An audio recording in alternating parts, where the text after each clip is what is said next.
Welcome all to Eat, Drink, and Explore with Cece. Today it is St. Patrick's Day, so happy St. Patrick's Day. And I thought we would celebrate by making a really quick Irish soda bread. It is a no-knead bread. It is a classic recipe with a crusty exterior and a super dense, soft center in the middle. And what I love about it is it's made without any yeast. There's no kneading and letting it rise and all of that. It is super, super quick. And we're going to be adding in some raisins in as well. And traditionally, they will also add in some currants. You can also add in some orange zest, any type of citrus zest. And what I thought we'd also do is maybe add a little bit of a zest of citrus. I got a clementine here. And what I love about this recipe is that it is a recipe that is made without yeast. It is mixed by hand using your pantry staples.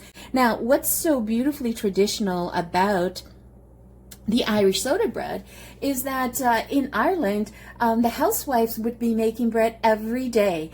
And they needed to find a quick way of making bread. And also, yeast was hard to find in Ireland. And so back in I believe it was the 1800s, soda came around, which made making bread that much easier and quicker for the farm wives and the housewives. Irish soda bread is so great, and it is something that if you are not someone who likes to bake or has ever baked, this is a quick way of getting into baking and making bread, and it is ready in under an hour. You can almost get up in the morning and make it for breakfast on the weekends, and the house will be just so divinely smelling. And it is traditionally eaten, at St. Patty's Day with the currants and that, but it's really actually eaten all year round. So what we're going to do is we're going to quickly run through what we need here. So you're going to need 4 cups of all-purpose flour. You're going to need a buttermilk. Okay, you're going to need 1 2/3 cup of buttermilk. If you don't have buttermilk on hand, you can make your own at home, but it has to be whole milk. And you need to put a tablespoon of vinegar in it. You could also use apple cider vinegar. If you click on the description below, I'll have a quick little recipe of how to make your homemade buttermilk there. You're going to need 1.5 teaspoons and you're going to need 1 egg. You're going to need 4 tablespoons of sugar. Now, typically Irish bread, if you make it in Ireland and they start mixing it in with whole wheat or with the wheat berry in it, they don't typically use the sugar, but I would recommend put the sugar in. Just in North America, we tend to be more accustomed to that. You don't have to put 4 tablespoons. You could maybe cut that down to 2 tablespoons, but definitely add in the sugar. And you're going to need butter, and you're going to need 4 tablespoons of butter, cold diced, and 1 cup of raisins or dry cranberries or currants. Traditionally they use currants, but we're going to be using the Thompson raisins. And then I'm just going to zest a little bit of some lemon zest in it just to give it some flavor. And you also need one thing I forgot to put on the board, which you absolutely need, is you need salt. You definitely need to put salt in this bread. And if you're going to be using kosher salt, you want to put 1 teaspoon of kosher salt. If you're going to be using a fine table salt or anything like that, perhaps you maybe just want to reduce that just a tad. I'm using sea salt, and it is a coarser grain sea salt, so I'm actually going to put in 1 teaspoon of that. So let's get the butter started. And we're going to need 4 tablespoons. And what I like to do is I like to slice them. Now, if the butter is nice and cold, it's easy. You can slice this quite easy. So you can see here. Hopefully you can see that on camera. I get so wrapped up in what I'm doing that I forget that I'm also filming. And sometimes my shots don't quite get in there. So, apology for that. And starting to warm up with all the lights.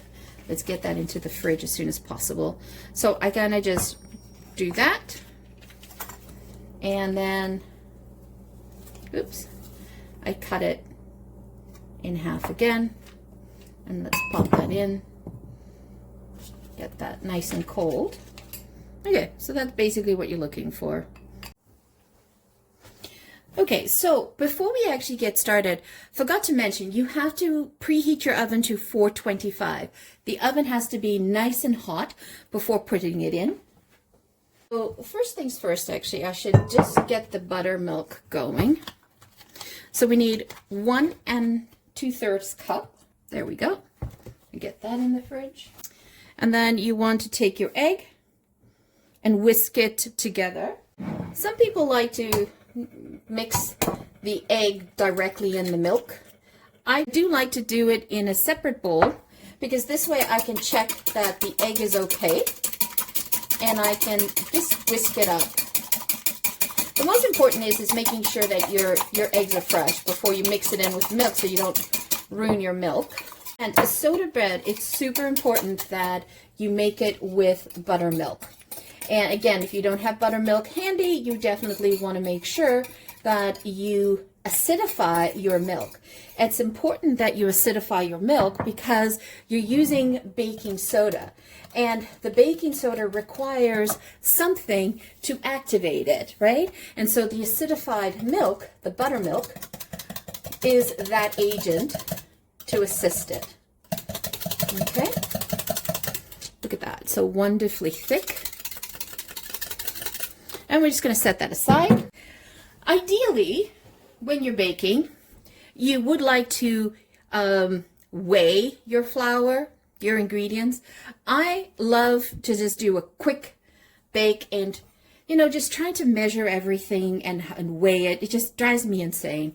So that's not my cup of tea. So what I like to do is to aerate my flour. I simply take a fork, loosen it up, because it's been sitting in the pantry, right? Who knows when you actually put it in there, it's been sitting, so you just want to loosen it up, add some air. You don't want to have it super packed, and I do the same thing here. This is a trick that I do. For people who don't have a scale and you don't want to really measure anything, so this is a perfect way of doing it.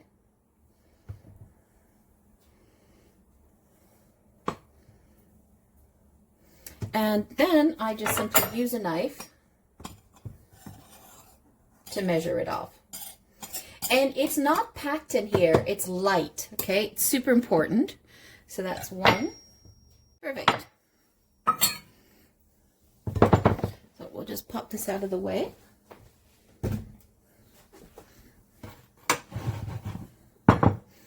And I do just take my fork and just aerate it a little bit. All these little things just help in the process. I'm going to show you a trick. Sometimes your baking soda might have lumps to it. So what you want to make sure you do is you want to get rid of those lumps. So you could either take a sieve and just sift it in, or let me show you how the housewives and farm wives did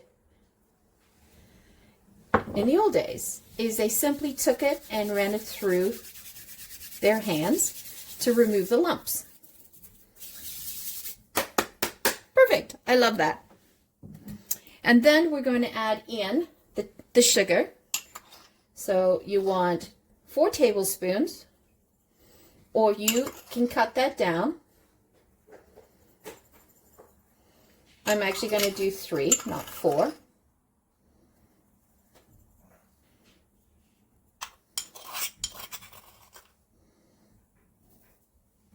And just use your hand. Make sure your hands are washed before you do this. This is the best tool to have, is to mix everything in. I'm going to add in the zest of clementine. Now, make sure you rinse this really well before you add it in, okay? I just find it's such a treat for me. I love anything citrus. And how much you put in, it's your call. You want at least a tablespoon, I would say, of citrus.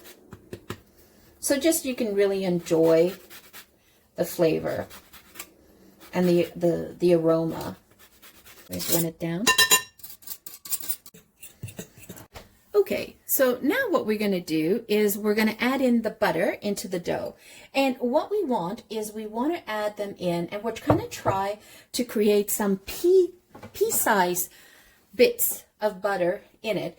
We don't want it to completely go down into like small granular or anything like that. It's because we want to have these little pockets of butter in the dough. And what that's going to do is it's going to help introduce steam and moisture into your bread, right? And it'll give you that beautiful height that you're looking for as well. And also that create that soft texture inside of it as well. Now you could use your pastry cutter in here to cut the butter into the flour. I am going to be using my fingers, and I find that you want to use your fingers. You don't want to use your full palms, okay? And the reason why is because you want to aerate the flour. And you just kind of want to break the butter into the flour. And you don't want to get the butter all over your palms. You just want to just take it with your hands and just slightly just aerate it. That's going to give you that nice height and moisture. And here's the thing. You do not want to overwork the dough, okay? That's good enough. Okay, so now what we're going to do is create a well. We're going to pour in the buttermilk. And reserve a little bit of buttermilk, maybe a 1/4 cup at the bottom, because you might not need all of it. So you want to sort of be able to have the option of adding it in if you need it. Everybody's environment is slightly different. And you want to make sure you don't overwork this dough. So I'm just using a spatula just to get it most of the liquid incorporated with the flour. I love making these quick breads. So my dough definitely needs the rest of the liquid. And don't throw that milk out. I'll show you what we're going to do with that. Okay. So I'm just going to dust my hands slightly because the dough is a bit wet and I just want to incorporate it all. One of the things that we're going to do is we're going to incorporate a cup of raisins. Now, you want to make sure that your raisins are moist. If your raisins are super dry, you do want to put them in the microwave and just macerate them a little with some moisture. And the other trick is I like to add a little bit of flour to my raisins. And by adding the flour to the raisins, what you're doing is you're preventing the raisins from sinking all down to the bottom. So I want them bejeweled throughout the bread, right? So just a light. So we're just going to incorporate that. Pop it in.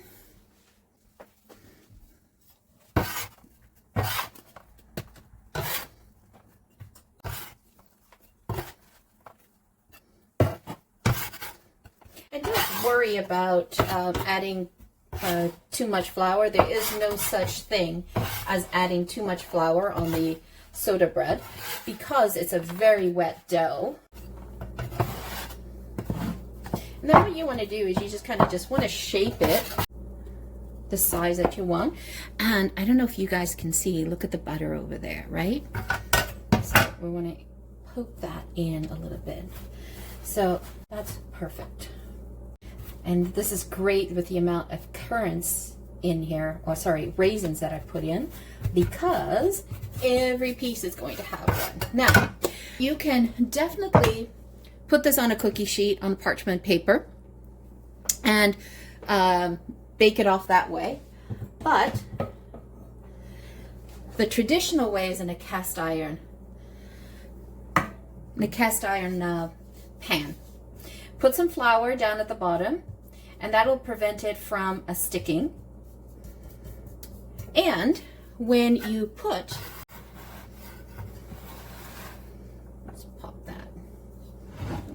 here. When you pop that in here, okay, you want to make sure that you have an inch around your pot. You don't want it too close to your pot. So the Irish will bless their bread, and they always put the Holy Cross on their bread, and they would bless it and they would say an Our Father. But what you want to do is you want to cut the bread about an inch in, and what you really are doing is you're giving the bread the room to puff up and bake in the middle, so then it'll, you know, separate quite nicely. And, you know, you could, if you wanted to, you could add additional flour on the top of it, right? And what I like to do is I like to take the leftover buttermilk that I had, and I just take it on my fingers and just coat the top. Don't have to get anything special. It's just reusing what, you know, just utilizing what you were going to throw out, right? That didn't quite make it. I just pop it up, gives it a nice sheen to it. And then what I love to do is, you know, that's what I said with the Irish folklore, is they do the cross to bless the bread, but then they poke a corner, a little hole in the corner, and that is to let the fairies escape that got trapped in your dough so that your bread does not fail you. What this is really doing is it's allowing some steam pockets to escape. There you go. You've got your beautiful bread here. And what we want is we want to make it nice and golden on the top. That's the whole idea, and get some nice color to it. So you want to get your oven, as I said before we started, is preheat your oven to 425. We're going to pop it in and we're going to check it for 15 minutes. And then if it's getting too burnt, you can always cover it with foil or your lid of your cast iron pot, and then let it finish baking. But what we want to get to is we want to get to a consistency when you tap it, that you hear a hollow sound on the top, and then at the bottom. That's when you know your bread's good. Done. If you are not sure of that and you want to be absolutely precise, put in an infrared thermometer in the middle, and you're looking for 200 degrees Fahrenheit, and that'll tell you that your bread is good to go. All right, let's put this in the oven and let's do some magic. Okay, so I took it out of the oven. So I wanted you to see how beautiful it came out. Look at that. And perfect. And then I'm gonna just pop this in the center. Perfect, 200 degrees Fahrenheit. That's exactly what we're looking for. And just be careful with the cast iron, folks. You do want to cool it off on a rack. It's super important to do that.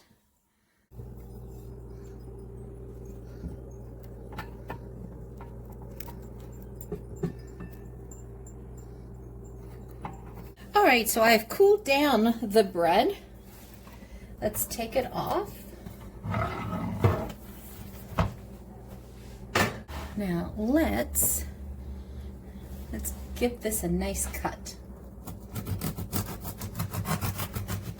Oh,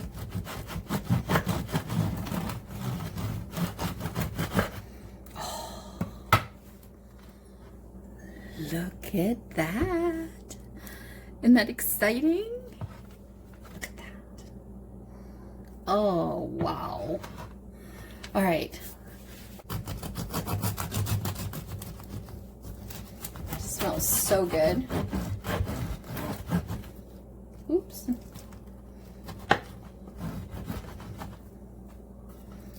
It is so crusty down at the bottom.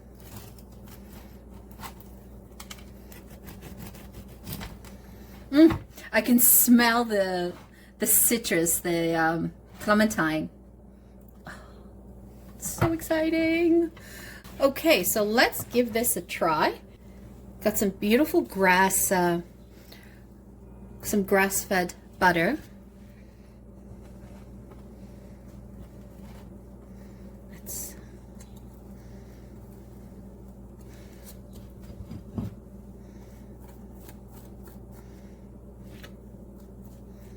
Okay, and I'm gonna give this a try without butter first. So look at that.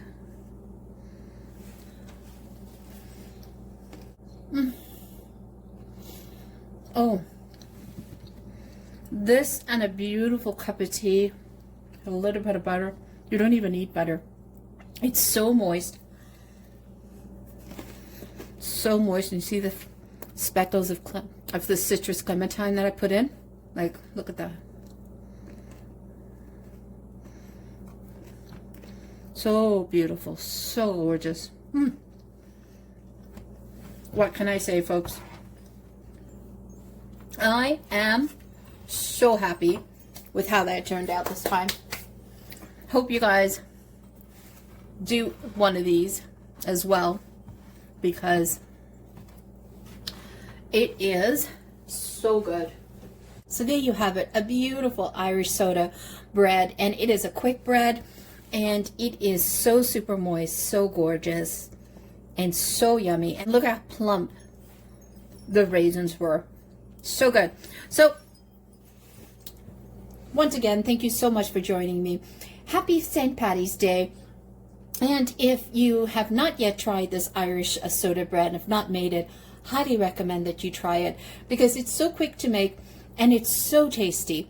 And it's great to know how to make this and have this in your back pocket whenever you need to whip something up really quickly, because it's great for just sandwiches. You can have this with tea, or you can take it to a church social. It will be devoured in a moment. Once again, thank you so much for joining me. If you're a returning champion, thank you so much for your love. Always greatly appreciated. And for those of you who are new to the channel, welcome. We're grateful that you've joined us and spent some time with us as well. If you have not yet subscribed or hit that like button, go ahead and do that now. Help us grow our channel and tell us what you like about it. Add some comments below. Once again, thank you so much for joining me. Ciao for now. Don't forget to hit subscribe.